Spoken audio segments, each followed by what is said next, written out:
Montel Alexander Bowman. Remember that name? You might be hearing it a lot more in the years to come. Bowman is not your average American. He claims to be at the center of a vast technological conspiracy, one that's been targeting him for decades, since he was a child, in fact. Bowman alleges that powerful, unseen forces are using advanced technology to violate his mind and body. He says they can tap into his thoughts and feelings. They can even see through his eyes and control his senses.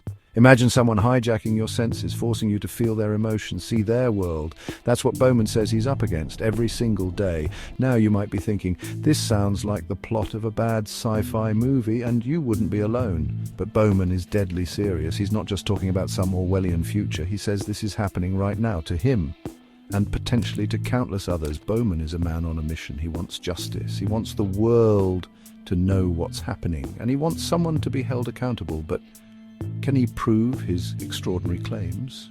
Or is this the case of a troubled mind lost in a technological delusion?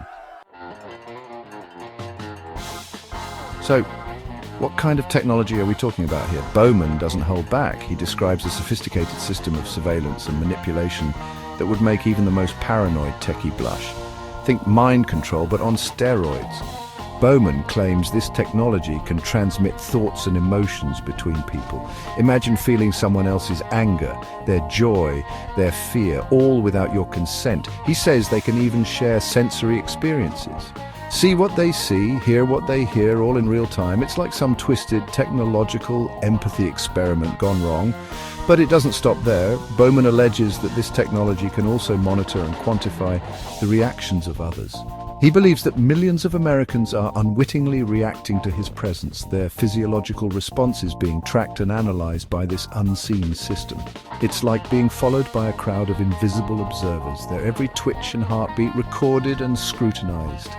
The sheer scale of the technology Bowman describes is mind-boggling.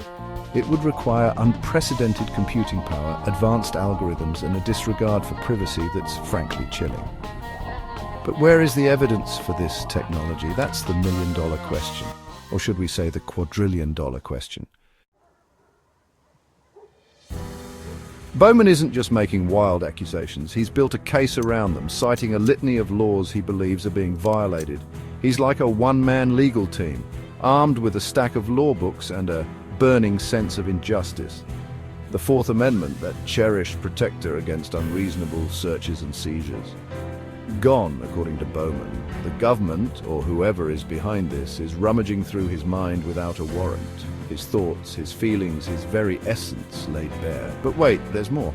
The USA Patriot Act, that post-9/11 behemoth that expanded surveillance powers in the name of security, Bowman says it's being used to justify the unjustifiable. His privacy, trampled on in the name of national security, and the hits keep coming. Bowman throws out terms like ECPA violations, Civil Rights Act, fraud, intellectual property theft. He even alleges human trafficking and slavery. His legal arguments are a whirlwind of accusations spanning a dizzying array of legal fields. It's enough to make your head spin. But amidst this legal barrage, one question lingers. Can Bowman actually use these laws to hold anyone accountable? Can he prove that these violations are happening? Or will his legal arguments remain just that, arguments, unsupported by concrete evidence? Bowman's case, whether ultimately provable or not, taps into a deep well of anxiety in modern society.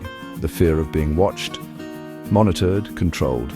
We live in a world of ubiquitous surveillance, where our every move can be tracked, recorded, and analyzed. From the cameras on our streets to the microphones in our devices, it can feel like Big Brother is always watching. And let's not forget the algorithms, those invisible lines of code that track our every click, purchase, and search query. They know our habits, our preferences, maybe even our deepest desires. It's enough to make anyone feel a little uneasy. Bowman's claims, while extreme, resonate with this underlying fear. He's like a walking, talking embodiment of our collective paranoia about technology and its potential for misuse. His case forces us to confront uncomfortable questions about the trade-offs we're willing to make between security and freedom, privacy and progress. In the age of mass surveillance, Bowman's story serves as a stark reminder. Just because you're paranoid doesn't mean they're not out to get you. Or at least that's how it feels sometimes.